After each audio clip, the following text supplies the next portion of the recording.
from Area 51 and other bits and bobs. And because of the lack of facilities, at that time, for training for strongman. I Yeah. believe the place had a curtain-sided truck in a truck yard, and they would literally have to unload the truck onto the floor to lift the weights on a Saturday morning. You had Strength Tech with Rob Frampton and a few other places where some of this kit existed, but less less than two handfuls in terms of, like, 7 or 8 places in the whole country. Well, to be So fair, even when I first came over here, came back over here rather, there were very few places to do that sort of stuff, which is why we were particularly well suited to that. Just a space. I travelled down to Robson. We travelled down to the thing. Terry used to have I can't remember. It was an underground railway arch, or it was some sort of lockup. And I think we did a competition. It was like a storage unit and a flyover. And I had to go down and help Big Lenny unload some of the kit from that unit onto the back of a truck, and we took it down to an event that I did an exhibition at, which was held in an open air shopping centre. And as I've reminded people, the loading and unloading of this strongman kit, and if you're doing the resetting of strongman kit, is quite by far the most tiring day I've ever had, or right up there, because you're doing multiple times what the strongmen are only doing once, even if just resetting equipment, and there's no time sort of limit or whatever else. You say that, my last gym was on the first floor, and we had a fire exit to take the weights down. The last competition I did in Hertfordshire, we had to take everything down there. We did the competition and took it all the way back up at the end of the day because we couldn't leave it anywhere. Even loads of stuff in here in the most recent weeks. I did this thing where they got the stuff from Marketplace, the red pieces of kit that you've seen photographs of, and none of them is especially heavy, and the stack weights have been taken off. So you're really only dealing with the frames and the stack weights separately. But I think I took the best part of 4 hours putting one piece of equipment together and had to go and have a lie down. That's your old age catching up with you. It's intense when you're training, but it wasn't quite as tiring or like real work, moving and stuff. In setting up, breaking down, and loading for a strongman equipment.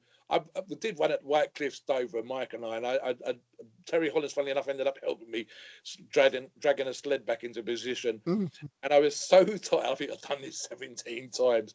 And I was getting jib from the audience, from lads that knew me, going, "Come on, you're stronger than that." And I've done it 16 times. Yeah, exactly. I was so worn out that I fell asleep in the van driving out the car park, and I fell asleep. We stopped at Tesco's I got 2 lots of sandwiches, ate one, and fell asleep again. Mike, who was actually more used to a day's work than I was, obviously, I was less physical, managed to drive us back to Gloucester without killing us at a very horrible death.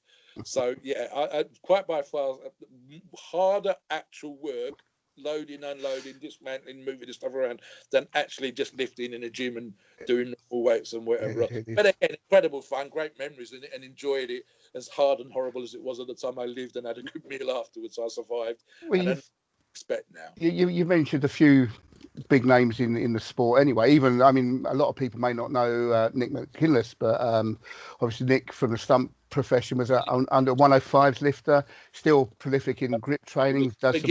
England's under 105. He's been TV, just as an example, I believe EastEnders was a TV thing that he was involved in. Sherlock Holmes, one of the more modern movies, and some a Beastmaster back in the days, the TV series, I believe, in Australia or the States. And he's a strength coordinator, stunt coordinator now. So he puts these things together. One of the things I've said, just as a pleasure, me and you are kind of doing this ourselves right now. Our passion, and this is a physical culture thing too, whether it's going to an OHF dinner or being recognised by someone else who's been on the TV or who's kind of famous in the strength community, our passion and whatever level we've aspired to and managed to achieve for ourselves allowed us to be recognised. And I use this analogy when people have come into the sport. I says, imagine that you watch Premier League football, England in the World Cup, and there's a player on the pitch. Let's use David Beckham as an example. I said, our passion, our levels of achievement, whether it's owning a gym or competing, getting to a certain recognised level of strength, has allowed us to have a kickabout, to use that analogy with David Beckham. I've turned up with a mate from up here, and we went to K2, is a gym over Bridge End. I don't know if it's still there or not. And it was doing an under 90 competition, and Terry, who was still smoking at the time, was outside. Terry Holland is outside. Terry's 6'7", 6'8", 27 stone at the time, not as hard or as lean as he is now. Big boy. I'd seen him a couple of times before, and as we walk in, my buddy's there, and he says, "All right, there, Steve, what are you doing, mate?" Like that, like, all right, mate, how you doing?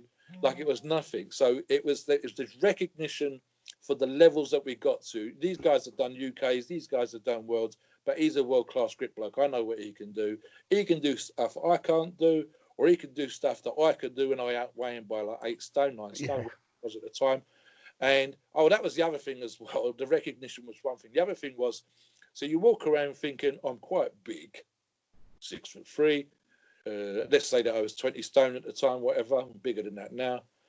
But you go, okay, I'm quite big. I'm quite big. I'm not really. No. You see these guys when they're 150, 160, 180 kilograms. When you think you're something special when you're 100, and you look like that, and shoulders are out there somewhere. It dawned on me one day exactly the same thing. I was at Body Power, and I bumped into Conrad Snook, who's Lane's nephew, who's 6'4", 6'5", and he was with Terry Hollands, and I was stood chatting to these two guys with one towering up here and the other one up here, and thinking, and just know how my neck feels now. You know, it's just mad. I was trying, even from the historical stuff, I was trying to explain to Dean yesterday. I says that Louis Cyr, I said that one of the early magazines that I brought, there was a fella in there who was competing in the Highland Games, and I believe in some strongman stuff at the time, and his nickname was 5x5, as he was 5 foot tall, 5 foot across, probably 5 foot thick, because he was so chested, etc., etc. I says, and Louis Cyr kind of reminded me in the descriptions. I don't think he was very tall. I think his mum was tall and very strong. His dad was the one with granddad was the one that got him into strength. But Louis Cyr, I think off the top of my head, was only around 5.5 foot tall, but weighed over 300 pounds and was doing incredible stuff like that. And so just visually, you and I might say he was not very tall, but my God, what a specimen, even with the layer of fat that he had on him, with his incredibly thick arms, thick wrists, thick knees, thick elbows, and whatever else, the bone structure, gorilla-like bone structure in inordinate amounts. Even now, he'd be recognised as a very, very strong man. And even with the layer of fat, you would recognise the power that's coming off this guy. And I said, whatever level I've achieved, when you go and meet some of these guys, if they just took up grip strength straight away, and in what the levels they're doing, when changing the subject slightly, but the levels where now pretty much every top strongman's doing 400 plus kilos, 420 kilo deadlifts. The game has been raised again and again and again. Deadlifts is not my forte, and these guys are doing twice what I can do. Yeah, 300 kilos is now an accepted intermediate level deadlift. So you get to a recognised level in what you're doing, and it's recognised by these blokes that you're very good at what you do, which is fantastic. It's the kick around with David Beckham analogy, but they're on another fucking level. In structure, tool, the sheer size of these fellas, and you know, you turn up like I do at 6'3", 20 stone or 22 stone as I am at the minute, and then this bloke is. You got Eddie Hall's come down to 170 kilos. Yes. You've got Ford that's come down to under 190 kilograms. That's 40 kilos more than me. That's 60 kilos more than me, and they're like that now with abs. Well, if you look at it, I mean, I'm not a fan of Jeff Capes, so I shouldn't say too much about it. But he refed a competition that I was involved in, and the weights that he was lifting at World's Strongest Man when he was competing were masters, amateur weights, and we were doing the same weights as he was doing back in the Worlds. You know, that's how much everything's moved on. Some of his videos. And I think Eddie Hall's done the same thing. When they say that the Rhiannon Lovelace this weekend, 1 kilogram stone. that if you go back to what we would have seen, our early days of watching World's Strongest Man, I think one year the heaviest stone was 90 kilos, and that was stone. And that's a novice competition level now. Yeah. So there are stuff from history where the guys have done amazing things that even now would be recognised. But in terms of actual strength, and this is something I addressed yesterday in a different video, the mental thing, the bar has been raised significantly to the point where 420 kilos is top 10 deadlift type stuff. And anything above that gets you closer to the podium. Whereas the Atlas stones have gone from the world's strongest man, 90 kilos, to an under 64 kilogram female athlete in the core sports records thing that I've been doing the last few weeks, doing 141 kilogram stone and just missing the 152 kilo stone. Yeah. That's where the bar's been raised physically. I mean, she's no giant and she's quite lean. No, exactly. To the idea that, and in a perverse way, it benefits us as well, because what we see as being possible, even if I'm changing the subject, I use the analogy of the dusty dumbbell rack. If a hardcore gym has 200-pound dumbbells, but they don't get used that much. But the 180s will get used. And if you go to a less hardcore gym and the dumbbells only go to 150, then the 120s get used. Yeah. Our mental switch has gone right. So a girl can do 141 kilos. So therefore I should be doing this weight. Yeah. The guys are doing 420 kilogram deadlifts. So therefore, intermediates are doing 300 kilos. 105s are doing 300 kilos. So the shift in our what's possible and what we should be doing and where we're supposed to be able to go is changed. Part of that is what we're doing right now with videos like this. I said, in terms of what's possible, in terms of what we should learn, there's probably 1,000 videos on how to bench press and 1,000 videos on how to squat. You've got guys starting strongman on Facebook where they say, can you analyze my deadlift or can you analyze my squat? Yeah. So what I enjoy doing much else is stuff where you find out what makes these guys switch. The information they need to learn how to do certain things, with few exceptions for hands-on coaching. What differs, and you'll know this as a PT, is how you motivate. You get to a certain level of where I've shown them how to do what they need to do. Where does my expertise as a PT come from then? As kicking their ass, essentially, or getting them to kick their own ass. And I think that's the thing. Get them to kick their own ass is the thing. They have to understand something like a deadlift. Off the floor, it's a dead stop. The average in a gym, in a good sort of average range of gyms, around 180, 200, maybe 210s. That's it. That's the best they'll ever do. They have no vision beyond that. My nephew, the first time I took him out deadlifting, he was 16 years old. He pulled 200 kilos, and I was impressed with that. He went on to compete in the under-19s at under 90 kilos body weight and pulled 300 kilos. That is just, and that's all the head. That's not his body. He's I could post up a picture of him now. He looks like me, but he's I muscle. Story when I started to become interested in strength and looked at some of the science, and this is where the mental stuff comes in. And some of the science, I believe the human femur is supposed to have been taken out of a cadaver, fresh, so to speak, and put into a machine that tests the crushing strength for concrete. Yeah. And I'd tried for a job and just missed getting the job, where they were taking samples from different sites. They'd put these lumps, these 2-inch cubes of concrete into the machine, and the machine would squeeze down. And if it got to a certain level, it shouldn't crumble till it gets to this level. Yeah. So they did the same thing with a human femur in a lab in university. It's fresh fat, a cadaver, fire bone in the machine. And it was able to take 2,000 pounds before the bits on each end of the bone would start just to crumble a little tiny bit, and then they stop. So it hadn't even fractured an explosion. Now, of course, supported by the meat and the blood and the fat and whatever else of the human body, and the rest of the muscles in the human skeleton. I believe there's a suggestion that we're talking about a couple of tons per leg. So 4 tons, 6 tons, 8 tons per set of thighs. So then it becomes, the reality is it's going to be just how bloody uncomfortable this stuff is with the weight pressing down on your hips or the weight pressing down on your shoulders. The mental switch, even for myself doing certain stuff with the Hatfield squat, but I've been doing with the safety squat bar, kind of getting my head around doing 7 plates for reps, getting my head around doing 8, because I'd never done these things before. And I remember seeing this stuff in the magazine, and 6 and 7 plates was fantastic. It was world class. And now I'm thinking, can I do it? even with the variant of the squat that I'm doing. So it become a mental shift, not a physical shift. 100 kilos is 100 kilos, 700 kilos is 700 kilos. But can I?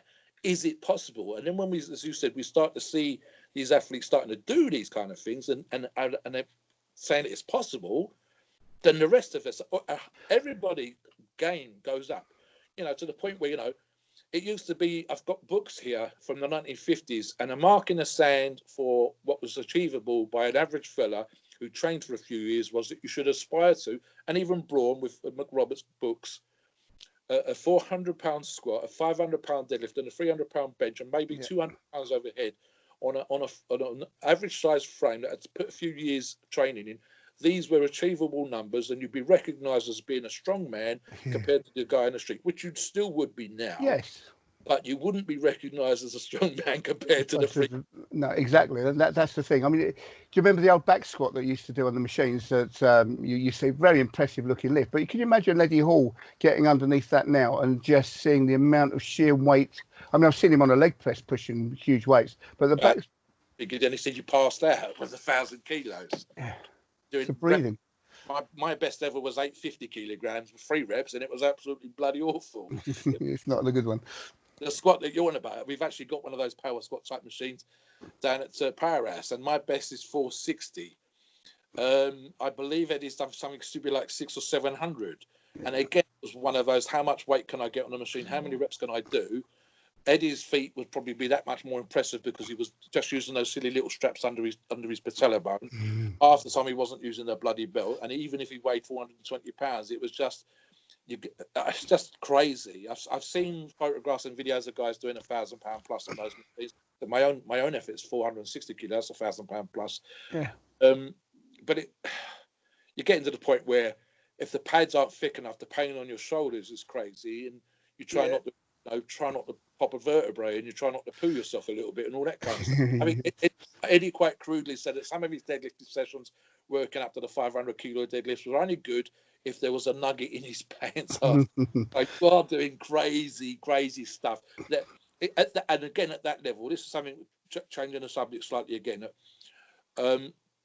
As high as these levels have become, and as achievable as we see them being, people don't necessarily understand some of the impact on your body. The likelihood of bicep tears with Atlas stones and logs is higher. You are trying to make your body go to a place that's never been before. I've used the analogy with a world-class feat strength, or a world record, British record, European record, world record. I'm fortunate. I'm in the position that some of the stuff I've done has been of that level. So a British record means no one else in your country has done what you've done. Yeah. A European record means no one out of 400 million people. Now, not every lifting, of course, but there's only one person out of 400 million has done what you've done. And world class, it means only one person out of 8 billion potential lifters has done what you've done. So the risk of injury at that level requires that mental shift. But the risk that comes, the fact there's some lifts more than others that comes with doing that kind of stuff, whether it's tearing a skin, which is fine, can heal, rupturing a tendon, blowing out a disc, done all those. Eyes, whatever. Yeah. Well, if you compare me and Loz injury for injury, and him competing at world level and me competing at my poor levels, we are pretty close on injuries. But you're talking about the Dinnie Stones. When I lifted the Dinnie Stones the first time back in 2010, the list was, I was about 23rd ever on the list of lifters. Yeah. Since then, they have gone mad. They do the Dinnie Day, Donald Dinnie Day and things, and they've been...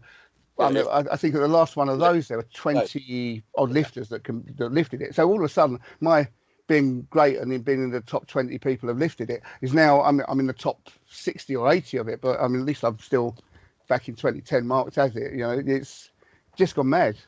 There's things where you go, you're the first. But I said one of the things that I've started to get my head around in recent years, and this is more of a 50 plus lifter, 55 as I am, is when you're aspiring to do certain things, and again, especially if you're fortunate in the position of being able to do this before anybody, or very few people before you have, the reality of the situation is that we're not going to be incredibly strong forever, no. And B, every single record ever has been beaten or created and then been beaten. So the reality situation is that no matter what I've done, no matter what I achieve, I might be able to claim that I've done something for the first time ever, which might even include what I did this morning. Maybe, fingers crossed.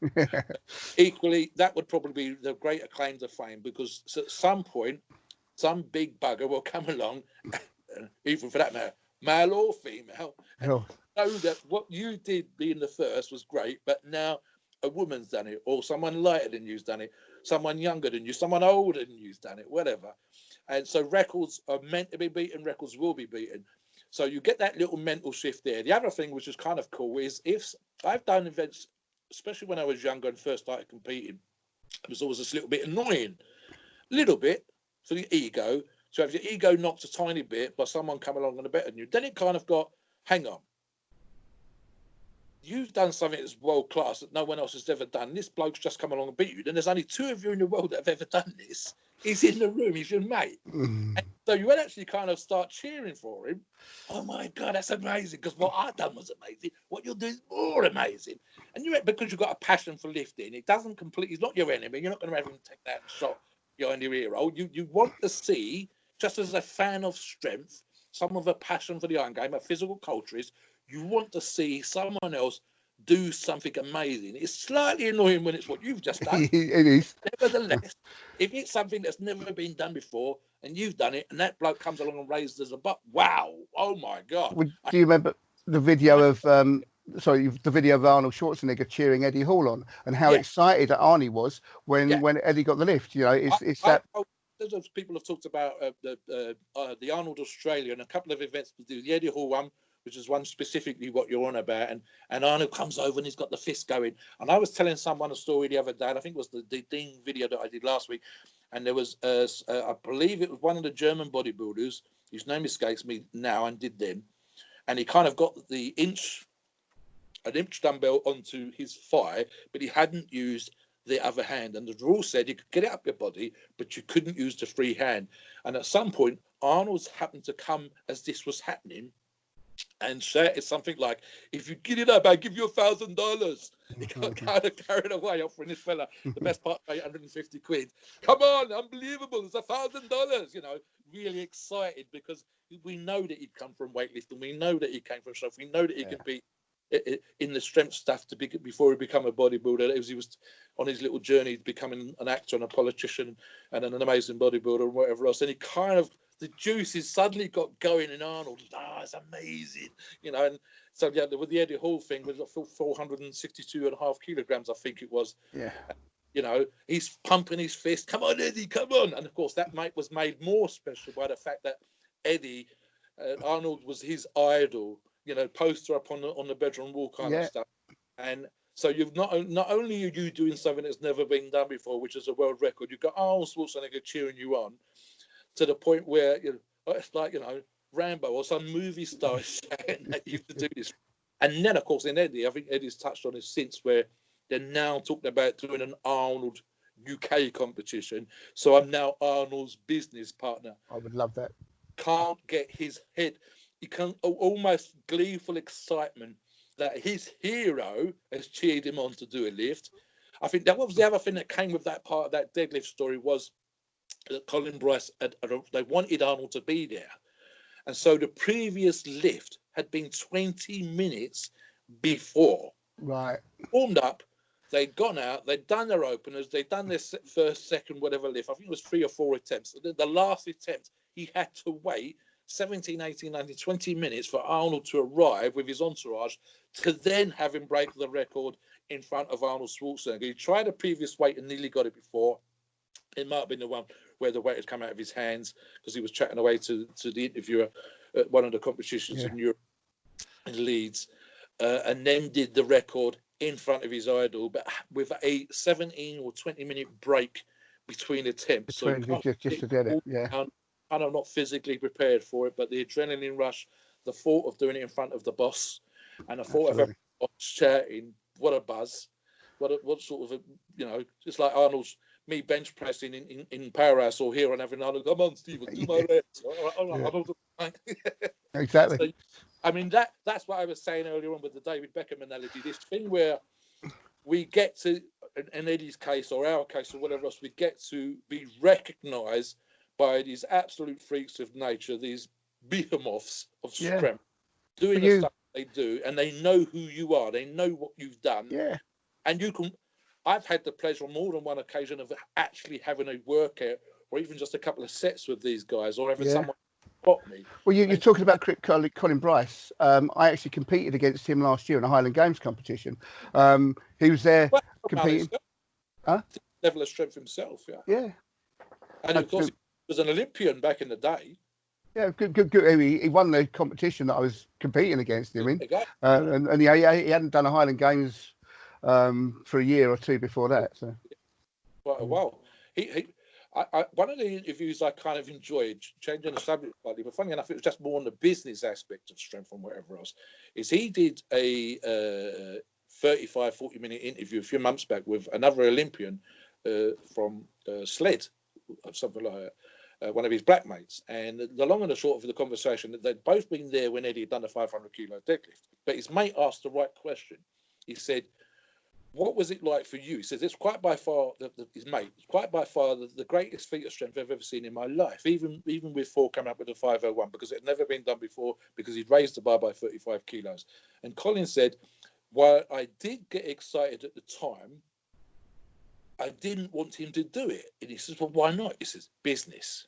If they raise the bar by 10 kilos, that's an event. And then we can get him to raise it again at another event by 10 kilos. And then finally, for 3 or 4 events down the road, when we got crowds of 5 to 10,000 at a time, so 40, 50,000 people, all that money, all the opportunity for broadcast and TVs and whatever else, finally Eddie does it. He says, as opposed to him raising, which was great for Eddie, and the money that Eddie got, 35 kilos in one event. Eddie relayed that exact story back to me pretty much word for word just then, and how he said, I think I could do it now, when we had a seminar a few years back, and it was exactly the same story that you just relayed there. It's all about the money at the time, and he's got a nice house now. And as far as the business is concerned, I mean, even for us, arguably, it's the same kind of stuff. If we could wave a magic wand over clients or people that we coach or buddies that we train with and instantly make them strong, where's the journey?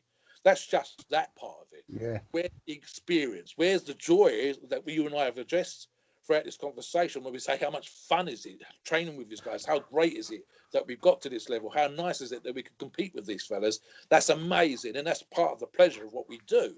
Right? So if we could go, magic wand, you can do 500-kilo deadlifts. No one. I think adventure. They haven't had. I think at the moment there's a problem coming on with the amount of access to steroids now, and the guy that just walks straight into the gym on day one and goes, I want to be big and strong, takes a load of Dynabol or whatever he's going to take, and gets big and strong, and then just fucks it up basically. But I've been training for 40 years. If you back in the day, and I used this story the other day, I said you probably wanted to be Bert or Fox or Dorian Yates or Arnold Schwarzenegger, and lo and behold, that never happened. But I ended up doing other stuff. I've ended up being the size that I am. I've ended up the strength that I am. I've enjoyed the journey. And one of the things we did in Muscle Mob, which was I mentioned again in the other day, was Malcolm Wyatt, and his ended up being 3 episodes, 3 articles across the magazine, called Life's an Adventure. So the whole journey, he was still training in his garage. He had a really bad back injury, but was still working there. And his thing ended up being part of the OHF Foundation, being part of what was going on in NABBA, and helping other people to get. That's where his journey took him, and that's what he became. He was never a giant bodybuilder or incredibly strong man, but he had the passion, and this is where his journey had taken him. So the same thing applies to me. I go 1980, want to be Arnold Schwarzenegger. 2000, I start doing grip competitions and end up being recognized for that. Now, with the guys now and Instagram, which I'm on, has a lot to answer for, is everybody wants it in 2 years, even in strongman, 3 years, 4 years. Why haven't I won a competition? They think if they take loads and loads of drugs, it's going to happen quicker. In fact, if anything, they're probably more likely to get injured. Yeah. One of the things I have the advantage for with time and under my belt in terms of my lifting or whatever else is that I know that we all seem to need to go on a bit of a journey. Now, if a young guy aspires to putting on muscle, I understand that. I was the same. 15, 18, I was the same. But equally, I know, because you and I have been around long enough, that the injuries that come with taking steroids and trying to do crazy weights is much higher, as opposed to a much slower, longer approach. The amount of guys that have taken incredibly, and we know personally names of people that are like this, I probably know the same person specifically, that have taken vast amounts of steroids, and pretty much every person that's ever done that and become recognised, and if they're still with us, tells you now that they regret the decision-making process, even if it's just not being able to have kids or finding it very difficult to have kids. They all seem to need to go on that journey, including the stupid stuff and making the mistakes. And in fact, and again, I could think of the same person, they've become a better lifter and a better person and giving out the right advice now because to put it crudely, they've had to fuck up first in order to learn the lesson that we were trying to teach them. Yeah.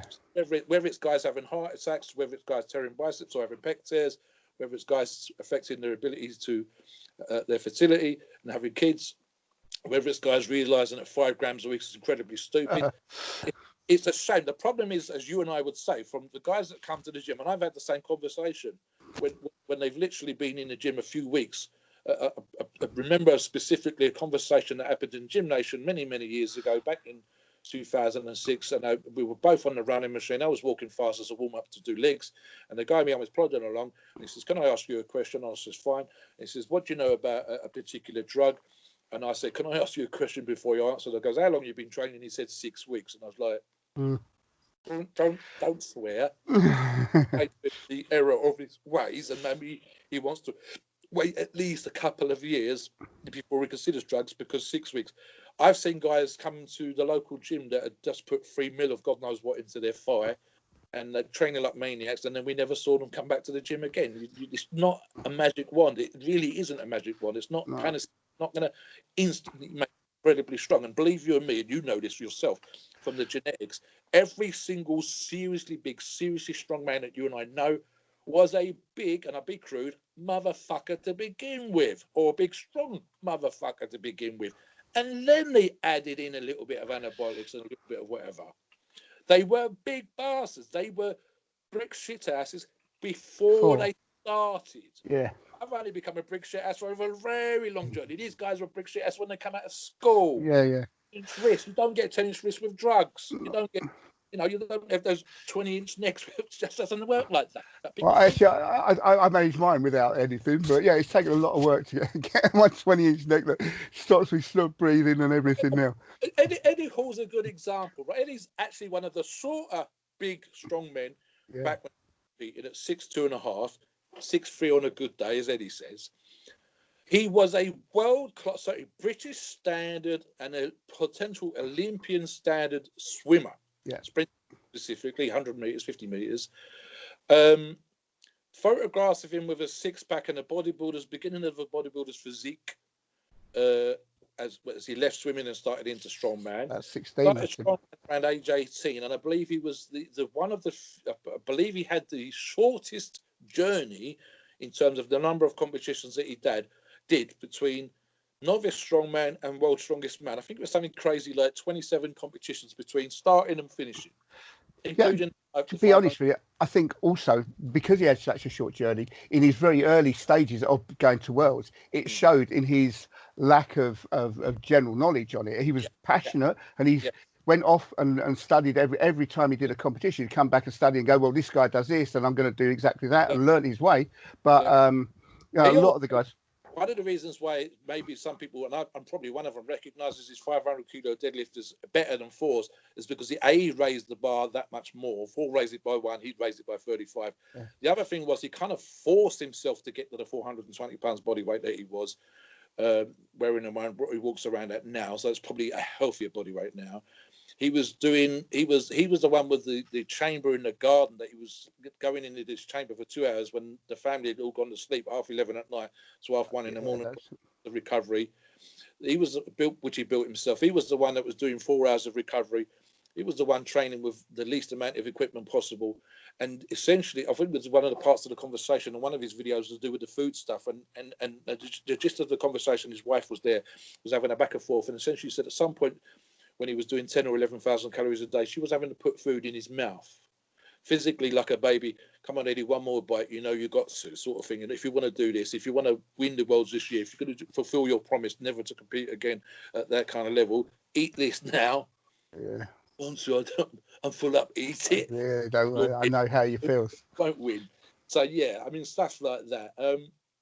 The kind of forcing himself to become this absolute freak, even with his Olympic ability, Olympic level athletic background and whatever that he had, in order to switch from that to what needed to happen to make it happen was kind of almost a forced way, whether that be drug, whether that be training, whether that be nutrition, whether that be recovery, rehab, and so on and so forth.